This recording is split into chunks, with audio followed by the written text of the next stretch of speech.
Hello students, in this video we shall going to learn the chapter number 7 of first flight, glimpses of India। तो यानी कि यहाँ पे बात की है इंडिया की छोटी छोटी झलक, इंडिया को डिस्क्राइब करने की। तो उसमें 3 स्टोरीज हैं। तो पहली जो पार्ट है उसका नाम है a banker from Goa. A banker from Goa यानी कि गोवा की बात की है और वो उसके राइटर हैं लुइसियो रोड्रिग्स। अब यहाँ पे लुइसियो रोड्रिग्स ने क्या बात किया है, गोवा के बैंकर की बात की है। बैंकर जब पोर्टुगीज का समय चल रहा था इंडिया में, जो पोर्टुगीज थे, तो तब उन्होंने गोवा की सिचुएशन कैसी थी और वहाँ पे बैंकर्स का उनका जो रोल है यहाँ पे प्रेजेंट किया है। और वे कह रहे हैं कि वो बहुत ही ज़्यादा इम्पोर्टेंट पार्ट थे गोवा के, और अभी तक वहाँ पे कई सारे विलेजेस में बैंकर्स एक इम्पोर्टेंट पार्ट रोल प्ले कर रहे हैं। तो कैसे? This is a pen portrait of a traditional Goan village backer who still has an important place in his society। तो यहाँ पे बात की है, वैसे डिस्क्राइब किया है एक पेन पोर्ट्रेट किसका, बैकर का, जो गोवा में जनरली बहुत ज़्यादा इम्पोर्टेंट माने जाते हैं। अब बैकर मीन्स क्या है, जो जिनकी बेकरीज होती हैं, जो ब्रेड्स और केक्स ये सब कुछ बनाते हैं। तो अब यहाँ पे हम स्टार्ट करने वाले हैं जो ये स्टोरी है वो। Our elders are often heard reminiscingly means क्या होगा? nostalgically मीन्स होगा thinking fondly of the past। तो वो कुछ अपने पास्ट एंसेस्टर हैं या उनसे एल्डर से सुनते आए हैं। क्या सुनते आए हैं? about those good old Portuguese days। The Portuguese are and their famous loves of bread. Those eaters of lovers might have vanished, but the makers are still there. We still have among us the mixture. The models are those who bake the loaves. Those age-old time-tested furnaces still exist. The fire in the furnace has not yet been extinguished. The third and the jingle of the traditional baker's bamboo। अब यहाँ पर क्या बात की है कि हम Portuguese का जो समय था वहाँ इसकी बात की है। जब राइटर बहुत छोटे थे और गोवा में रहते थे, तब गोवा की जो मेन स्पेशलिटी थी, इम्पोर्टेंस थे, वो बेकर्स थे और उनके ब्रेड्स थे। तो तभी बहुत ज़्यादा जो है ब्रेड बिकते थे और उनके ब्रेड की इम्पोर्टेंस भी बहुत ज़्यादा होती थी तब के दिनों में पोर्टुगीज़ में। अब पोर्टुगीज़ तो चूँकि यहाँ पे नहीं है, पर अभी भी गोवा के बहुत सारे विलेजेस में ये इम्पोर्टेंट हैं बेकर्स और उनके ब्रेड्स। तो अभी भी जब भी थर्ड जिंगल्स ऑफ बैम्बू, तो फर्नेस है। फर्नेस मीन्स क्या है? फायर प्लेसेस है, बेकरीज है जहाँ पे ये सारे ब्रेड्स बनाए जाते हैं। बेकर्स अभी तक यहाँ पे ब्रेड्स बनाते हैं और जब वो अपने बैम्बू पे एक बास्केट लेके जो है आवाज़ करते करते अपने जो ब्रेड्स है वो बेचने के लिए विलेज में निकलते हैं। हेयरडिंग मीन्स क्या होगा? Heralding means announcing his arrival in the morning. अब जो जिंगल करता है, आवाज़ करता है, उससे वो अनाउंस कर रहा है कि वो आ चुका है, मीन्स वो बैम्बू और बास्केट लेके। Can still he heard in some places maybe the father is not alive but the son still carried on the family profession.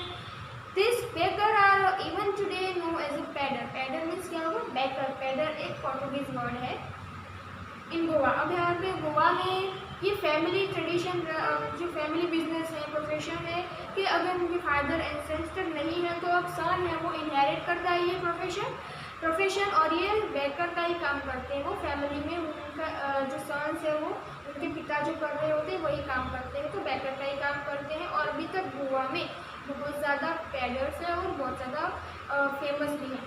During our childhood in Goa the baker used to be our friend, companion and guide। He used to come at least twice a day, once when he set out in the morning on his sailing round, and then again when he returned after emptying his huge basket।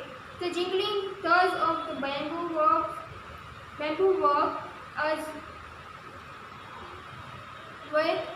woke us up from sleep and we ran to meet and greet him. Why was it so?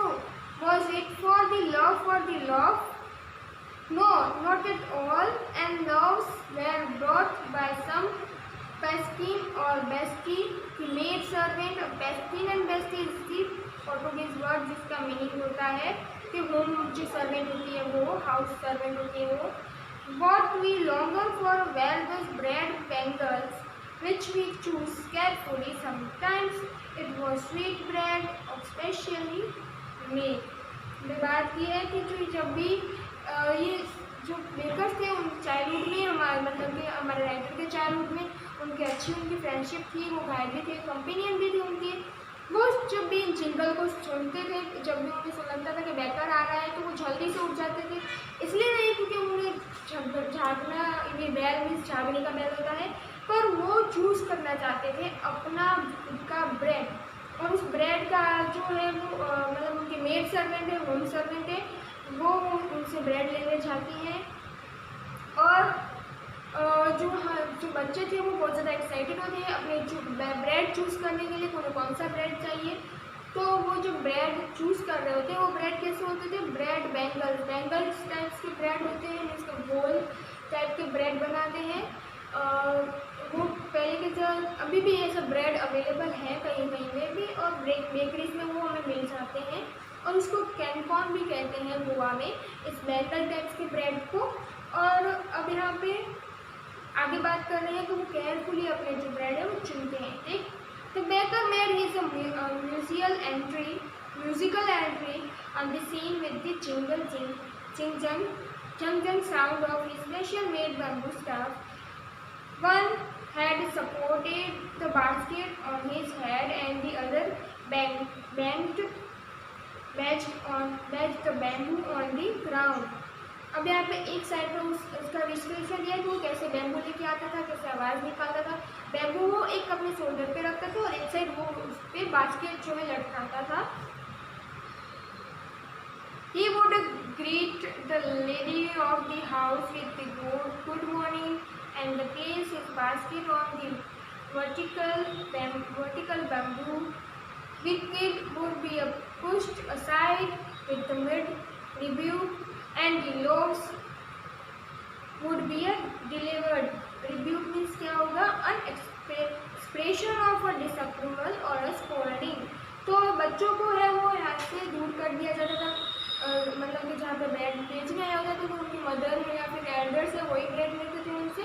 बच्चों को नहीं लेने देते थे, उनको side किया जाता था, पुश कर दिया जाता था साइड में. पर फिर भी क्या होता है, but we would not give up.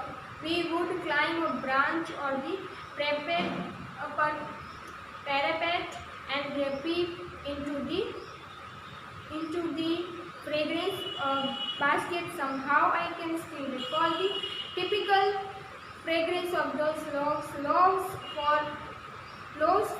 the elders and the bangles for the children. Then we did not even care of brush our teeth और वॉश अवर माउथ प्रॉपरली. अब यहाँ पे बात की है कि वो हमें हमारे फैमिली वाले असाइड कर देते थे, पर फिर भी हम दीवार पे चढ़ के, बेंच पे चढ़ के, कहीं पे भी चढ़ के देखते हैं बास्केट में तो कौन कौन से ब्रेड आज लाया है बेकर. और फिर उनके लिए एल्डर्स के लिए ब्रेड चूज़ किया जाते थे और चिल्ड्रंस के लिए राउंड शेप वाले जो बैंगल शेप वाले ब्रेड होते हैं वो चूज़ किए जाते थे. और वो इतने ज़्यादा एक्साइटेड होते हैं वो ब्रेड खाने के लिए कि वो ब्रश भी नहीं करते और मुँह भी नहीं धोते. And why should we? Who would take the trouble of plucking the mango leaf for the toothbrush? And why was necessary at all? The tiger never brushed his teeth. Hot he could wash and clean up everything so nicely after all. यहाँ पे देखिए writer कह रहे हैं कि वैसे भी हमारे पहले के ज़माने में क्या होता था, टूथब्रश है वो दातुन होते थे, जो कि किसी भी पेड़ की टहनी है, नीम की जो है टहनी, उसको तोड़ के ब्रश किया जाता था और तो दातुन यूज़ किए जाते थे पहले के टाइम में. तो वो कहते थे कि वो इतनी सारी मेहनत कौन करेगा, दातुन दो भी करो. इसलिए जब और वैसे भी ज़रूरत क्या है, तो उन्हें प्रिटेंड करने के लिए, अपने आप को बचाव करने के लिए वो क्या कहते हैं, शेर भी तो कहाँ मतलब कि जो लायन है वो भी कहाँ, टाइगर है वो कहाँ दातुन करता है, वो खाने के बाद तो थोड़ी ना ब्रश करता है, फिर भी उसके दांत तो अच्छे ही रहते हैं। और वो कहता है कि सब कुछ खाने के बाद एक गर्मा गर्म टी पीने के बाद अपने दांत अपने आप साफ हो जाते हैं, सब कुछ खाने के बाद। फिर आगे वो कहते हैं marriage gift are meaningless without the sweet bread known as the bol. बोल भी एक जो है पोर्टुगीज वर्ड है जिसका मतलब होता है bread. Just a party of fate First loser loses its charm without bread. Not enough can be said to show how important a baker can be for a village. The lady of the house must prepare sandwiches on the occasion of her daughter's engagement. Cakes on Bolines एक cake है, इसका नाम bread है। Good coconut cookies है। A must for a Christmas as a festival, the steep and presence of the baker's funerals in the village is the absolutely essential। मतलब कि बोल रहे हैं कि उसको कितनी ज़्यादा इम्पोर्टेंट है ब्रेड की। कोई भी फेस्टिवल होता है, कोई भी फंक्शन होता है, मैरिजेस होते हैं, तो उनमें गिफ्ट में या फिर वो जनरली यूज़ करते हैं इस ब्रेड को यूज़ करते हैं, स्वीट ब्रेड्स को यूज़ करते हैं, कुकीज़ को यूज़ करते हैं जो बेकर्स के द्वारा बनाई जाती है। तो baker of bread seller of those days had the pursuers dress known as a कबाई। अब वो उनका डिस्क्रिप्शन दे रहे हैं वो क्या पहनते थे। जनरली वो एक कबाई नाम का जो कपड़े हैं वो पहनते थे, उनको कबाई कहा जाता है। वो कैसा होता है? It was a single piece long frock reaching down to the knee. In our childhood we show the baker wearing a shirt and trouser which were the short than a full length ones and longer than half pants every. Even today anyone wears a half pant which reaches just below to knee invites a comment that he is dressed like a pedder. Pedder is backer। तो वो उनकी description दे रहे हैं कि वो कैसे कपड़े पहनते थे। वो या तो एक सिंगल पीस कबाई जैसा पहनते थे जो उनके घुटनों तक ही आता था, वो सिंगल एक फ्रॉक जैसा होता था। और वो जनरली ट्राउज़र पैंट से बहुत ज़्यादा शॉर्ट होती थी, वो नी तक ही आती थी। तो आज भी ऐसे कोई ट्राउज़र पहनते हैं तो वो उसे किससे कंपेयर करते हैं? पैडर से, यानी बैकर से कंपेयर करते हैं। तो baker usually collected his bills at the end of the month. Monthly accounts used to be recorded on some wall in the pencil. Baking was a need the profitable profession in the old days. The baker and his family never strayed.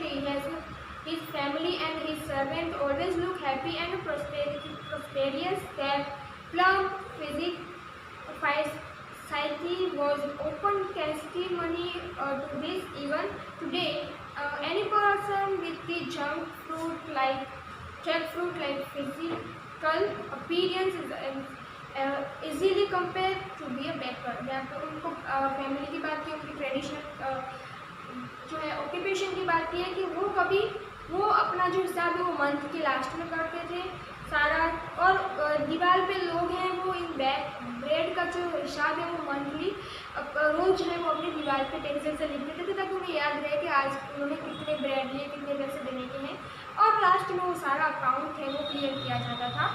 और वहाँ उस समय पे बहुत ही ये जो profession है वो बहुत ज़्यादा मतलब कि ज़्यादा ही इन देश में फेमस था, प्रॉफिटेबल था, प्रॉफिट मिलता था उससे। बैकर्स गरीब नहीं होते थे। उनके अगर वो खुद ही खाना बना रहे हैं तो उनकी फैमिली ऑफकोर्स भूख के कारण नहीं स्टीव करती होगी। स्टीव मीन्स उनको खाने की कोई भी कमी नहीं होती होगी, उनके सर्वेंट भी हैप्पी रहते होंगे, वो भी हैप्पी रहते होंगे। और अगर हम उनके अपीयरेंस की बात करें बैकर की, तो वो जैक फ्रूट होता है। जैक फ्रूट कैसा होता है? मोटा सा होता है, तो उसके जैसा अपीयरेंस होता है उनका, वो मोटे होते हैं पूरे।